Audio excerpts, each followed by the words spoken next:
Well, good morning. It is wonderful to see you all. Survived that little cold week we had, but sun's out. It's a beautiful day, so just glad to have all of you with us and as we come together to worship the Lord this morning. Just a couple announcements as we get started. So everything's pretty much normal this week. So we have our youth activities Tuesday at 5:30, and just continue to keep both the young folks and the folks that work with them in your thoughts and prayers as both of them grow in their walk with the Lord. So that's Tuesday. Thursday night is our women's ministries evening, so it's 6 p.m. They'll be meeting here. So again, ladies, come on out and see. I'm not sure what the activity is this week. It doesn't matter. Just come on out Thursday at 6 o'clock on Thursday. A couple things coming up. You'll see them on the bulletin board outside. We have a potluck in a couple of weeks. We'll talk a little more about that next week, but that's February 9th, which I think is also Super Bowl Sunday, but the Super Bowl is later that day, so plenty of time to come and have some good fellowship together, and then still get home and have a little nap before the game. So, and then early March, I guess middle of March, there's a Crafters Weekend up at Echo Grove. So, ladies, if you're interested in that, you might check out the website or ask one of the core folks, and they can probably hook you up with registering for that. And I think that's about all the announcements I have this morning. For our first-time visitors, please take a moment to sign a pew card. And our call to worship this morning is probably going to be on the screen, and it's also in the bulletin. And this is a participation one, right? So I'm going to read where it says CSM. And then when you see response, if you'll all join in. And you can read from the screen or your bulletin. Lord God, we are present in this chapel to worship you. Thank you that you have taught us what you would have us to believe and do. Help us by your Holy Spirit, for the sake of Jesus Christ, to hold fast your word in our hearts. You have called your servants to ventures of which we cannot see the ending, by paths not yet walked, and through perils unknown to us now. Give us faith to follow you with good courage, not knowing where we go, but only that your hand is leading us and your love supporting us. Let no impatience or suffering of mind or body weaken our faith in you. Teach us to listen to your word, your voice, and your heart as it speaks to us. For it says to us, do not forget my law, but let your heart keep my commands. For length of days and long life and peace they will add to you. Let not mercy and truth forsake you. Bind them around your neck, write them on the tablet of your heart, and so find favor and high esteem in the sight of God and man. Trust in the Lord with all your heart, and lean not on your own understanding. In all your ways acknowledge him, and he shall direct your paths. Do not be wise in your own eyes. Fear the Lord and depart from evil. It will be health to your flesh and strength to your bones. The call to obedience and worship is a divine invitation to enter into a deeper relationship with God. It is a call to recognize his authority, respond to his love, and reflect his holiness in every aspect of life. Through obedience and worship, believers honor God and fulfill their purpose as his people. And with that, I'll turn over to Major Christie for the praise and worship. Well, good morning, church. It's nice to see you, even though it's colder weather outside. It promises to get warmer, I think.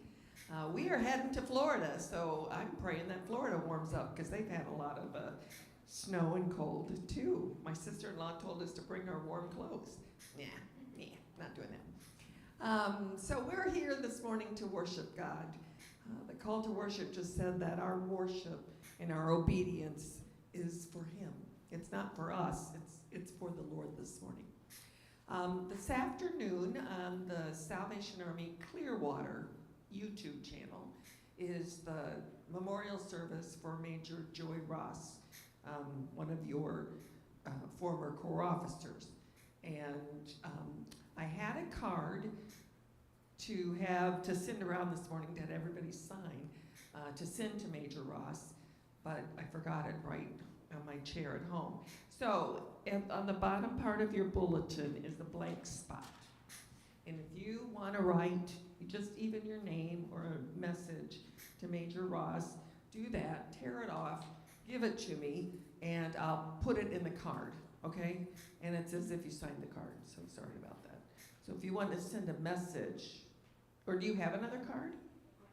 Oh, Penny, say thanks, there might be a card which would be nicer. I'll just include it with the one. It's nice to have people, help.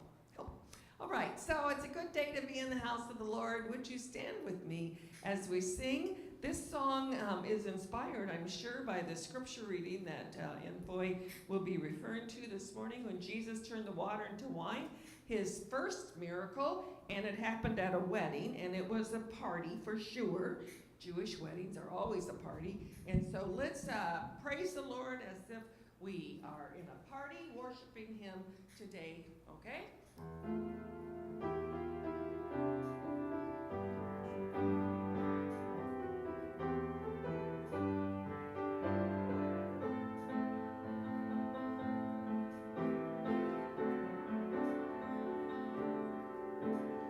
Water you turned into wine, open the eyes of the blind. There's no one like you,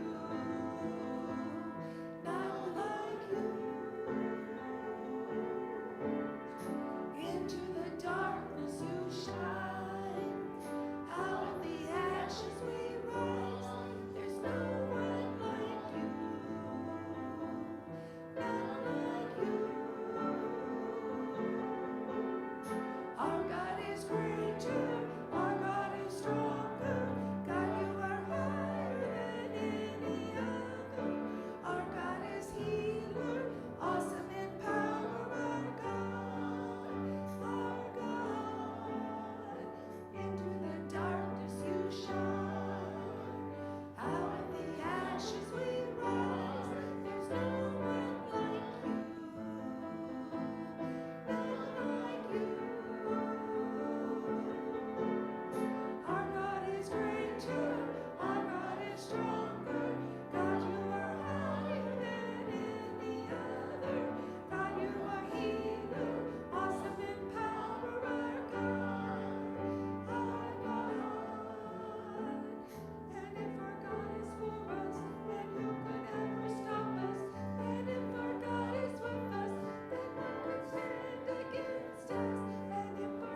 it when God's people meet together, when we praise the Lord together, when we know that God is with us, He is for us, and He is my God. Will you sing this morning?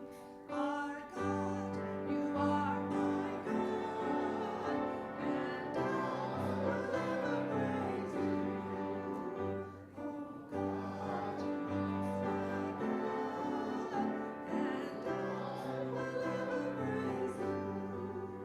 I will seek you in the morning, and I will learn to walk in your ways. And step by step you lead me, and I will follow all my days. Our God, you are my God, and I will ever praise you. Oh God, you are my God, and I will ever praise you. I will seek you in the morning, and I will learn to walk in your ways. And step by step you lead me, and I will follow all of my days. And I will follow you all of my days. And I will follow you all of my days. And step by step you lead me, and I will follow you all of my days. Oh God, thank you for calling us to you. Thank you for providing a way for us to follow you. Please increase our faith that we might trust you in all things. Even those paths that are yet unknown to us, we trust you because you are my God. And I will follow you all of my days. And I will follow you all of my days. And step by step you lead me, and I will follow you all of my days. Amen. You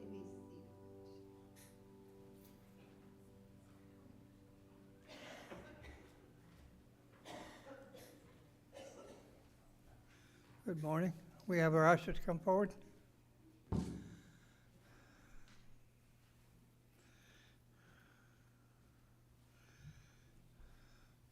Shall we pray?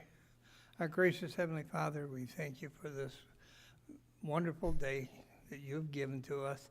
Lord, we just ask that you bless each one of us and bless the offerings that we give to you and help to further your kingdom. We ask all these things in your precious name. Amen.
Shall we stand for the doxology?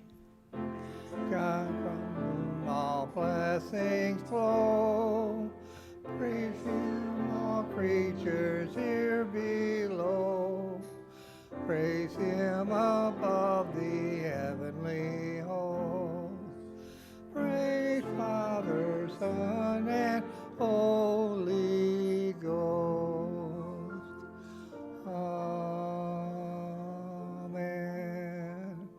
You may be seated.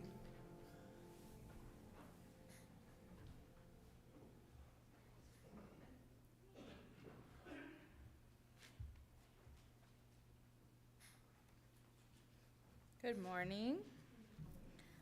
Today I'll be reading John 2, 1 through 11. The next day there was a wedding celebration in the village of Cana in Galilee. Jesus' mother was there, and Jesus and his disciples were also invited to the celebration. The wine supply ran out during the festivities, so Jesus' mother told him, "They have no more wine." "Dear woman, that's not our problem," Jesus replied. "My time has not yet come." But his mother told the servants, "Do whatever he tells you." Standing nearby were 6 stone water jars used for Jewish ceremonial washings. Each could hold 20 to 30 gallons. Jesus told the servants, fill the jars with water. When the jars had been filled, he said, "Now dip some out and take it to the master of ceremonies." So the servants followed his instructions. When the master of ceremonies tasted the water that was now wine, not knowing where it had come from, though of course the servants knew, he called the bridegroom over. A host always serves the best of wine first, he said. Then, when everyone has had a lot to drink, he brings out the less expensive wine, but you have kept the best until now. This miraculous sign at Cana in Galilee was the first time Jesus revealed his glory, and his disciples believed in him. May the word of God be with you.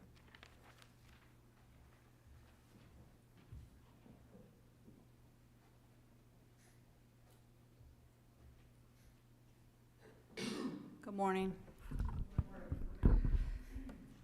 Just take a peek at our list of prayer requests. There are a few new ones. Patricia Wheelock was added at the bottom. I know that is Sally Whitney's sister, so for those of you that remember Sally, she told me that she's possibly in hospice and having dialysis, so keep them both in prayer, please. I don't know if you saw, but last week Omar was here. His hip surgery went well, and he's up and walking, still doing therapy. The other person I know on here, there's several, but Jenny Ashley is a friend of a friend, and she has pancreatic cancer that metastasized, and so she's currently in hospice. So if you would keep their family in prayer, she'll be meeting the Lord soon. And there's several others on here who are struggling, health and circumstances in life, but I read a devotion this week, and it was about a lady who rescued a stray dog, and as the dog became friends with her, they bonded. And it said, as you are enveloped with love, then you form a bond and a friendship. And that's what we do with God. He kind of chased us down as little strays, and then he envelops us with his love, and then he bonds us to him and keeps us strong. And I just have to say that I'm just so very grateful and thankful for God, because he just helps us to navigate life's paths when we don't know what we're going to get. But he's always there, and he allows us to find the small little glimmers of joy, even when you're struggling. If you would pray with me. Dear Heavenly Father, we just thank you so much for all that you do for us. Thank you, Lord, for chasing us down and never giving up on us. And once, Lord, we finally accept your gift of salvation, that you continue to work within us and make us stronger and make us more committed to do what you need us to do. Lord, I ask that you would be with each person that's on this prayer list, that you would look over them, comfort them, guide them, and just, Lord, with the families that pray for them, the people in this room who are always praying. We know we have some strong prayer warriors. Just, Lord, thank you. I just cannot say anything else but thank you. Thank you for the friends you've put in our lives. Thank you for the family members that you give to us that support us and keep us strong. And, Lord, just allow us to continue to glimmer for you. We love you and we praise you. In Jesus' name, amen.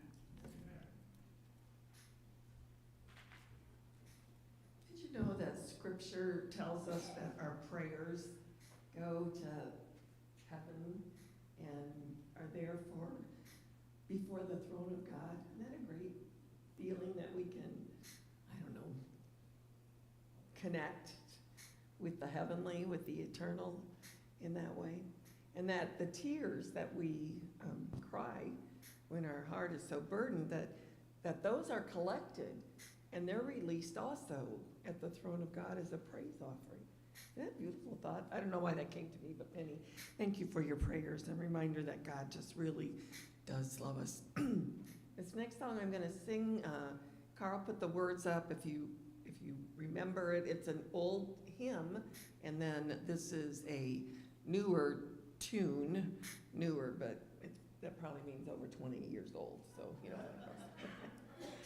It's a beautiful reminder that God leads us. When we started the call to worship, we recited together Proverbs 3, 5, and 6. Some of you might have remembered that from memory from old Corcadet days or younger YPL days. Trust in the Lord with all your heart. Lean not into your own understanding. In all your ways acknowledge him, and he will direct your paths. And that's kind of what this song echoes this morning, that we should follow him. He will lead us in all stages of life.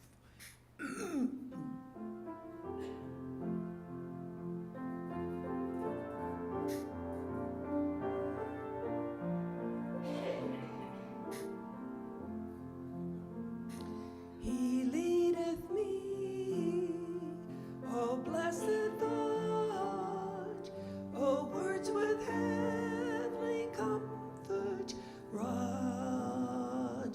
Whate'er I do, wherever I be, still give God's hand that leadeth me. Sometimes when scenes of deepest gloom, sometimes where Eden's bowers bloom, by water still or troubled sea, still 'tis God's hand that leadeth me.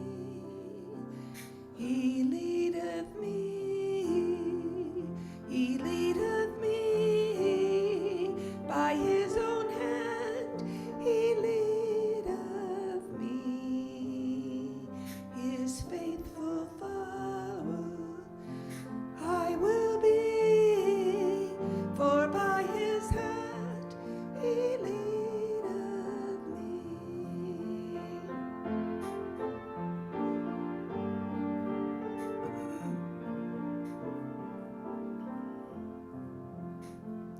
Lord, I would clasp my hand in thine, nor ever murmur or repine, content whatever lot I see, still 'tis God's hand that leadeth me. And when my task on earth is done, when by thy grace the victory is won, in death's cold wave I will not flee, since God through Jordan leadeth me. He leadeth me, he leadeth me, by his own hand he leadeth me, his faithful follower I will be, for by his hand he leadeth me, he leadeth me, he leadeth me, by his own hand he leadeth me, his faithful follower I will be, for by his hand he leadeth me.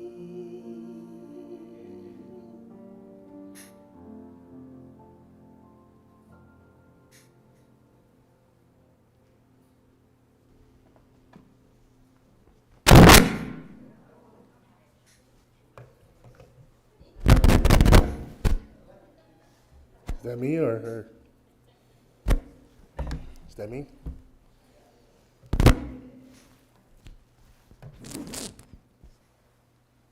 How about that?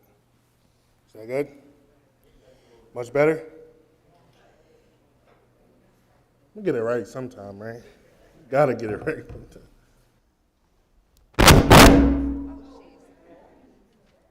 Waking us up. Exactly.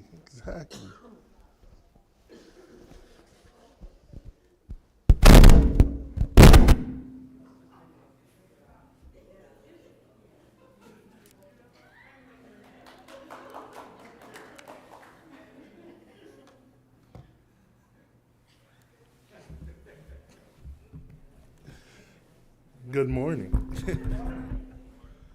Sorry. It's always something, right? But where are you going? Where are you going? Florida. Going somewhere? Florida.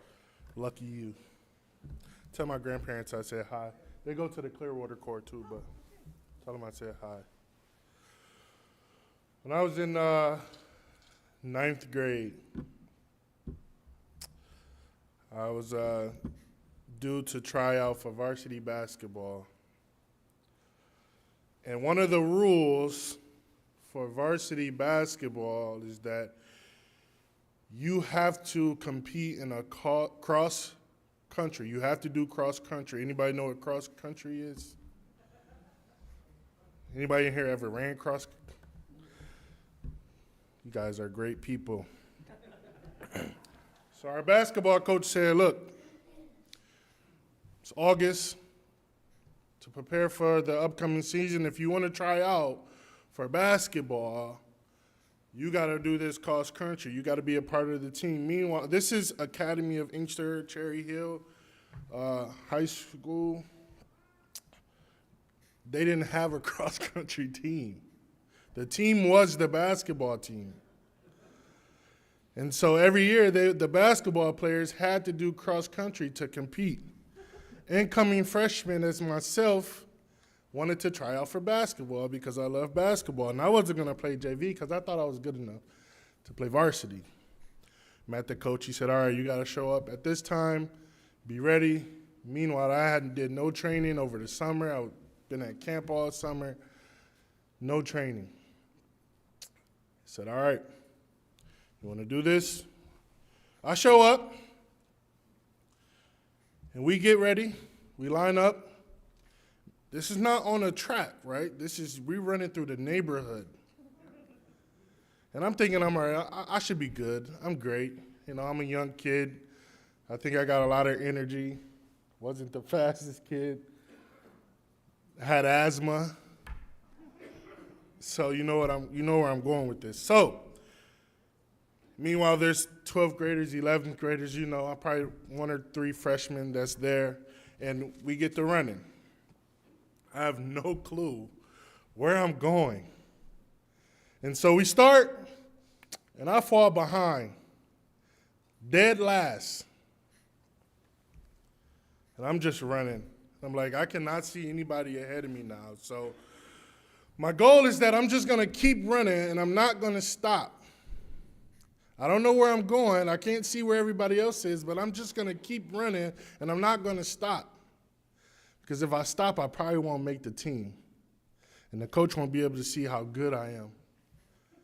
And so I'm running, and I can't see anybody, and I'm just running. I don't know, an hour and a half goes by. Next thing you know, I see this car roll up. On me. It's my coach. He says, where are you going? I'm like, Coach, I'm running. I'm going. I'm not stopping. I'm tired. He says, where are you going? I said, I think I'm going the right way. He said, no, bro, you're like 2 miles away from the school. And I say all this because I'm thinking I'm doing good.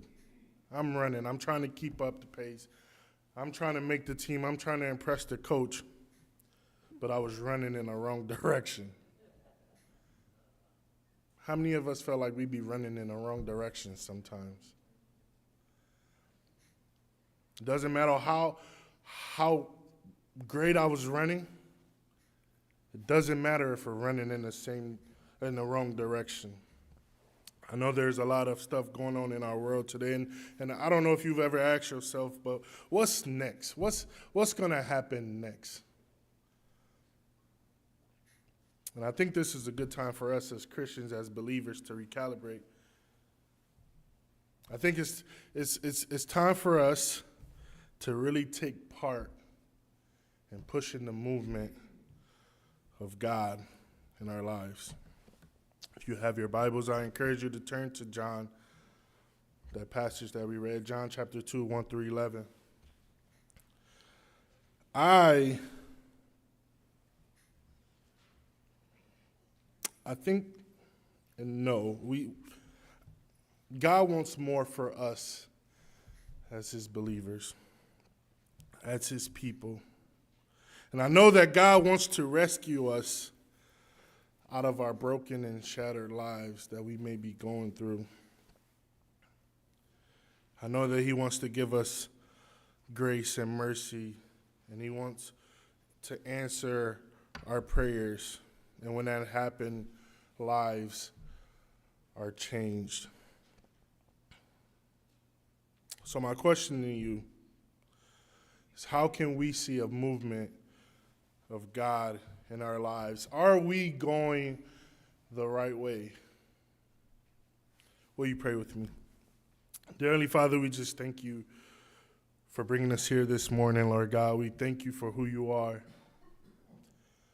We thank you that you love us and that you care for us and that you are in the business of saving lives and putting us on the right path.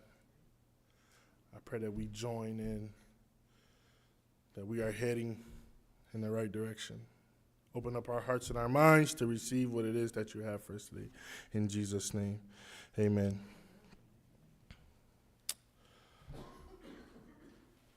Where are you going? Do you feel like in your lives you're heading one way that's going to bring you joy, or do you feel like your life is just going a completely opposite way? You feel like so many things are going right, or do you feel like so many things are going wrong? Do you feel like you see Jesus moving in your life, or do you feel like he's absent? I want to go back to this scripture that brings about Jesus, one of Jesus' first miracles.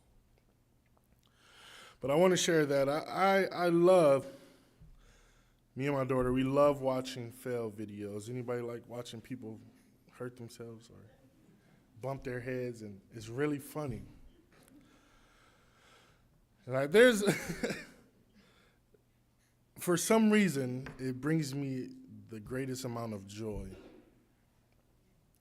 Not when any of you do it, but when other people I don't know. Because it's like, I know that these people aren't meaning to do it. It just so happens that they're clumsy. In this miracle, God chooses the unnoticeable, the unrecognizable, people you don't even expect. And this is where this story comes in. On the third day, a wedding took place at Cana in Galilee. Jesus' mother was there, and Jesus and his disciples had also been invited to the wedding. When the wine was gone, Jesus' mother said to him, "They have no more wine." And back in this day, that would have been a major problem. Because it's not like just running out of barbecue sauce or there's not any more food left. There was so much riding on this wedding and so much pressure and intensity, and running out of food and drink would have been a major fail for this groom's family, because they would have been humiliated. And Jesus said to the woman, "Use me. Why don't you involve me? My hour has yet not come." His mother said to the servant, "Do whatever he tells you." And just so happened that nearby stood 6 large stone water jars that had 20 to 30 gallons each. And Jesus said to the servant, someone who's been working at this wedding, someone who's been in the background fetching food and drink, he said, "Servant, fill these jars with water." Awesome. Can you even imagine what the servant must have been thinking? You going somewhere? It was probably along the lines of, "Jesus, were you listening? They said that they are out of wine, not water. We're in a crisis, and I thought you would have had a solution. I don't see how doing this does anything." Anyway, so they filled them to the brim. Then he told them, "Now draw some out and take it to the master of the banquet." And these servants, again, they listened to Jesus and did what he said. And the master, verse 9, of the banquet tasted the water that had been turned into wine. He did not realize where it had come from, though the servants who had drawn the water knew. Then he called the bridegroom aside and said, "Everyone brings out the choice wine first, and then the cheaper wine after all the guests had had too much to drink. But you have saved the best till now." What Jesus did here in Cana of Galilee was the first of the signs through which he revealed his glory, and his disciples believed in him. In this story, we see kind of three big ideas how we can see a move of God in our lives, which brings me to the points that I'm going to make. And I really want you to really listen to these points. Because in order for us to see a movement of God, we have to realize that God wants to use us. You see, it can be easy to miss in this story, but if you notice who Jesus chose to use in this miracle, you would expect that it would be somebody of high status, like the king or a general, whoever. But Jesus used simple workers in this small town for his first miracle. If you think about it, servants were used for Jesus' miracle. And at the beginning of his ministry, Jesus chose servants who weren't even certainly nowhere near the status of any of those people in that wedding. And sometimes I wonder, in my life and my perspective of things, is that the people that I look up to, like athletes and football players, like whoever, that I tend to think that and wish that God would use some of these people because they have the highest platform. And sometimes I think that God has a plan for these billionaires such as Jeff Bezos and all these famous singers that I like because they have a high platform. But what I like about this story is that God used the most unlikely person. And I say all that to say this, that God wants to use you. If you ever feel like you're not worthy, if you ever feel like you're worthless and don't have a plan or purpose, part of God's kingdom, realize that he wants to use you for his kingdom. And we have seen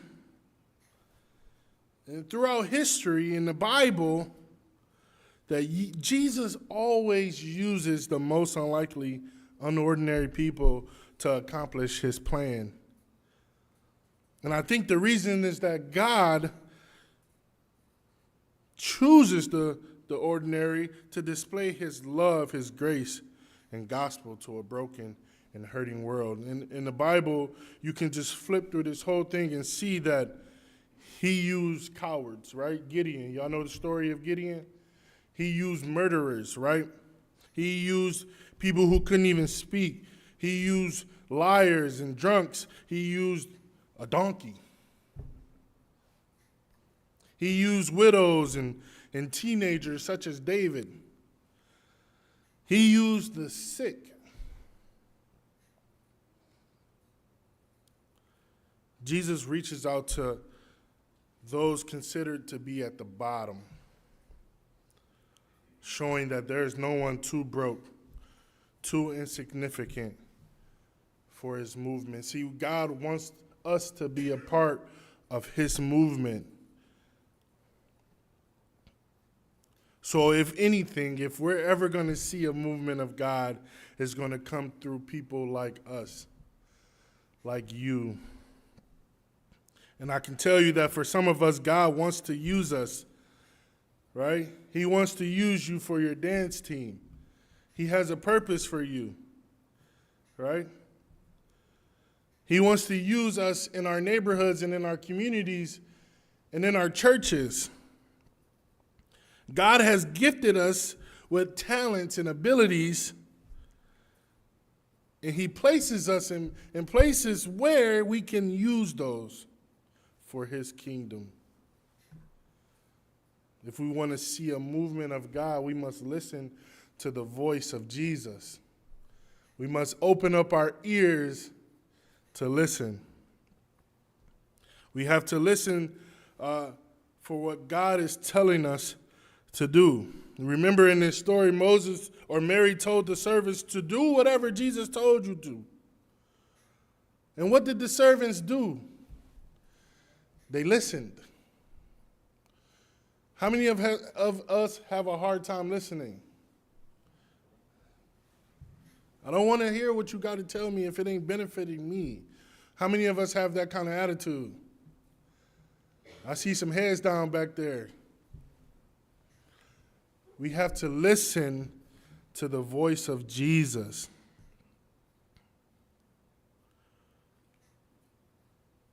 These servants, they clearly heard his instructions, and they did exactly. In the army world, when we listen, when officers are being told to go somewhere, the marching orders, they heard the marching orders and they listened.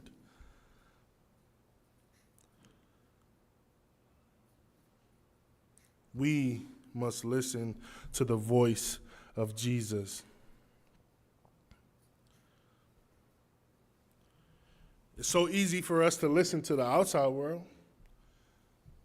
It's so easy to listen to influencers who tell us, drink this amount of water, eat this amount of broccoli, go to sleep at this time, open your book this many times a year.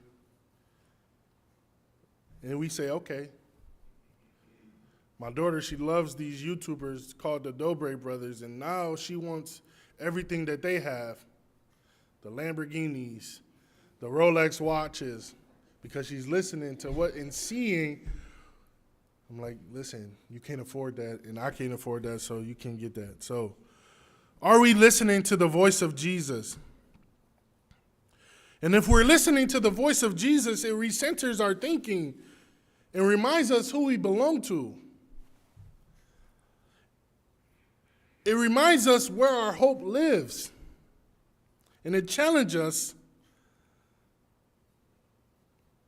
It challenges us the lies that we are tempted to believe.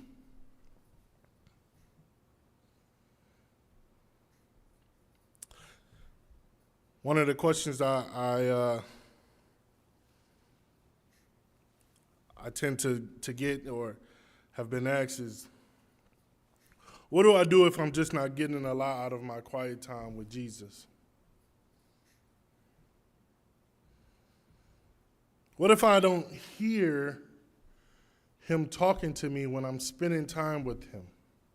Anybody been in those moments where you know that you have set a time to listen or to try to hear from God, but he does not say anything to you? And I know that it can be a real struggle. We have to be patient, still, in the quiet times.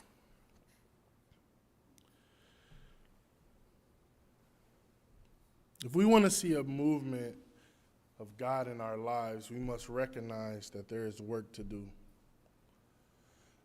Friday night into Saturday, about 10 of us went out to Echo Grove for Youth Leaders Weekend. Adults, sorry, I want to put this out there to you that there is work to do in our church, within our young people. And that if we want to see a movement of God, we must reach the young people. You understand what I'm saying? If you look around this chapel, we're lacking. We're slacking.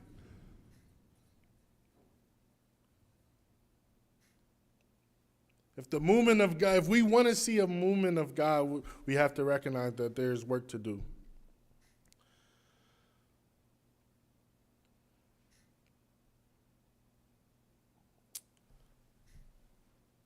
This weekend has really opened up my eyes to really dig deep into what's missing in at least my ministry. And from a Salvation Army officer, envoy standpoint, what's missing in our ministry as a collective church.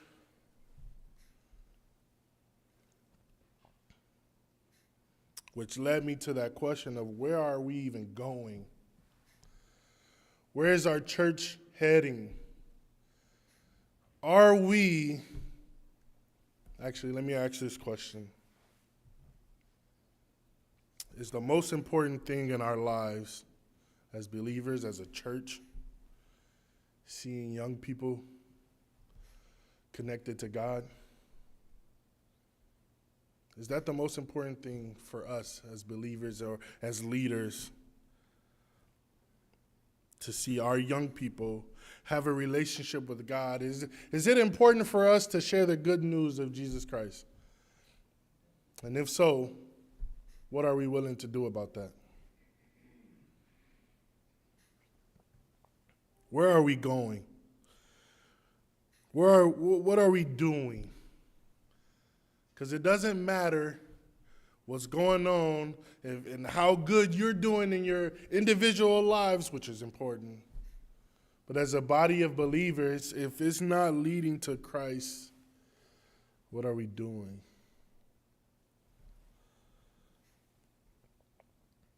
Where are we going? How can we see a movement of God in this church, in our classrooms, in our building, in our work areas, and in our schools? Did you know that God wants to use you for good reasons?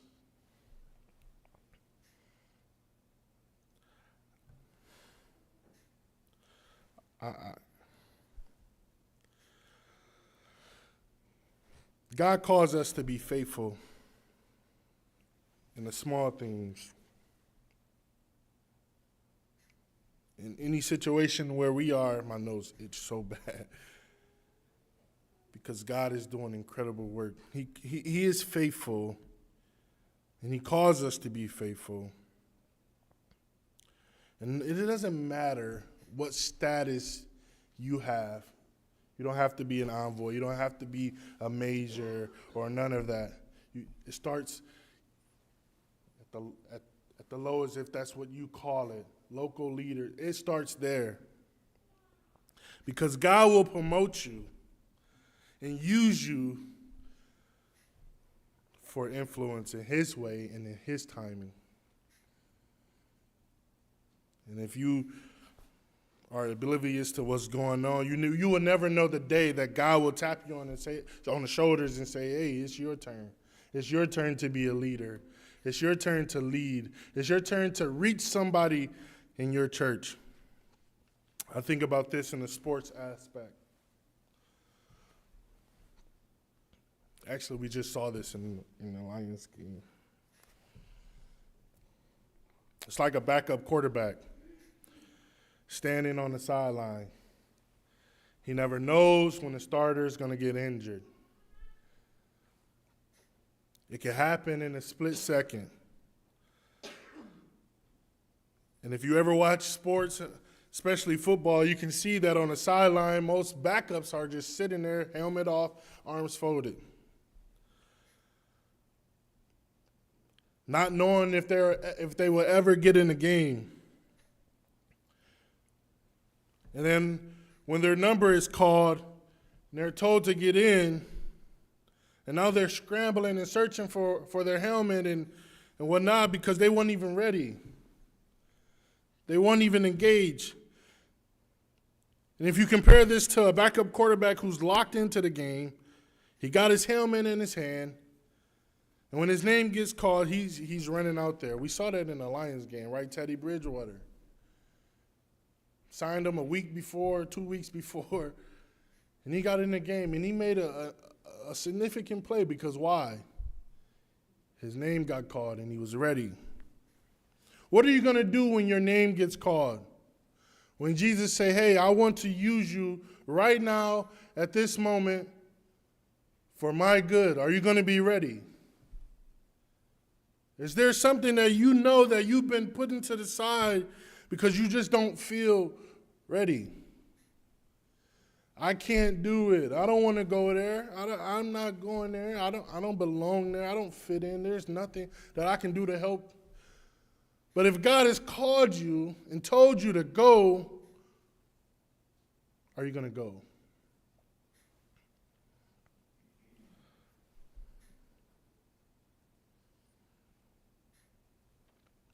God has a plan. He has laid out the path for us to go where he has called us because he doesn't put us in situations where he doesn't have it already handled. In my life, I've always felt that I was never ready to be what God has called me to be. And that was something I wrestled with time after time because I would tell myself, Marcarius, you can't do it. You're not ready. You're not worthy. And God slapped me in the face and said, wake up. I got you. You're good. I want to use you. It doesn't matter who you are. It doesn't matter what you've been through. I want to use you. So in order for me personally to see that I want to be a part of the movement of God, I had to realize that he wanted to use me and that there was work to do. And I can play a part in that. You can play a part in the work that God has set forth for us. You can play a huge part in the growing of your church. That in these walls that you, and it could be the little things. And I'll share it with you. On Tuesday, we have about 85 kids that come in this building. I think it's a lot of kids. What if every one of you took 2 or 3 kids and prayed for them? Because I know that there's somebody in this church that reaches out to every single kid.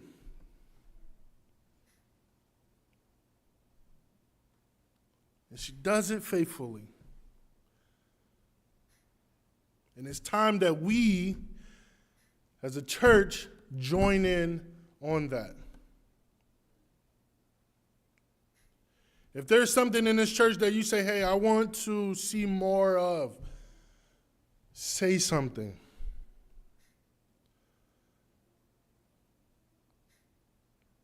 Because I know that God will bless us. That he will fill these empty pews, and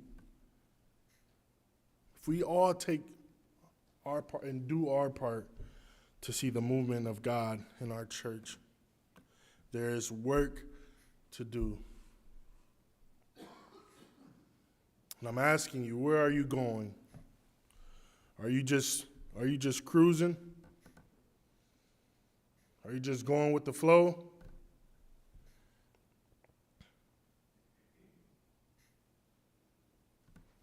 Or are you ready to get in the game? Are you running 100 miles in the same direction? You try not to give up, but you're still going the wrong way? Where are you going? And I really hope that we can be challenged to know that God is ready to use you. Doesn't matter who you are. Doesn't matter how old you are. Doesn't matter how young you are. God wants to use you.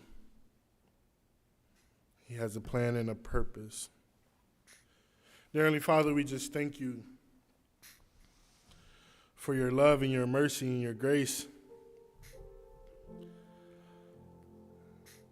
God, I ask that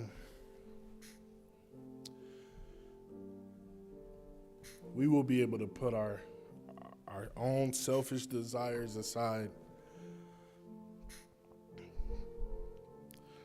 and follow your direction and hear your voice and be confident to know that we are good enough to do what you have asked us to do.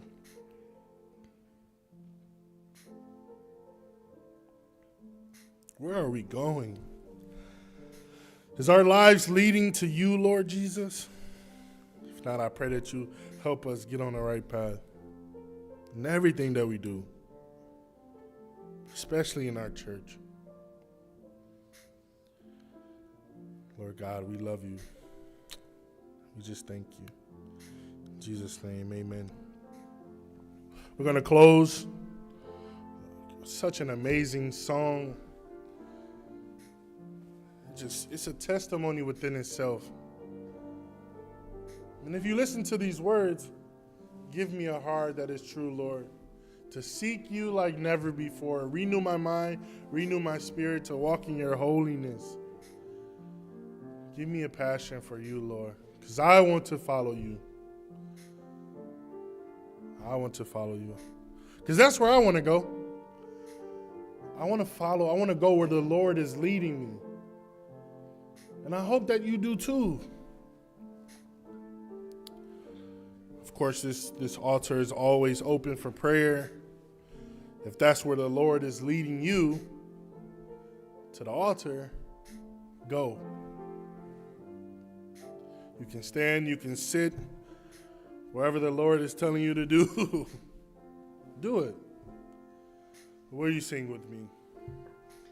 Give me A passion for you, Lord. I want to know you more. Give me a heart that is true, Lord, to seek you like never before. Renew my mind, renew my spirit, to walk in your holy ways.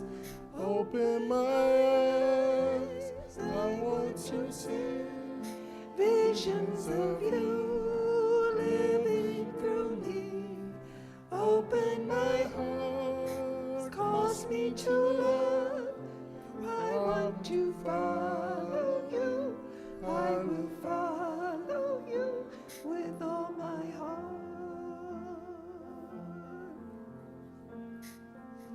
Give me a passion to serve you. I want to follow on. Give me the power to choose you when all of the feelings are gone. Renew my will, for I am determined to walk with you every day. Open my eyes, I want to see visions of you living through me.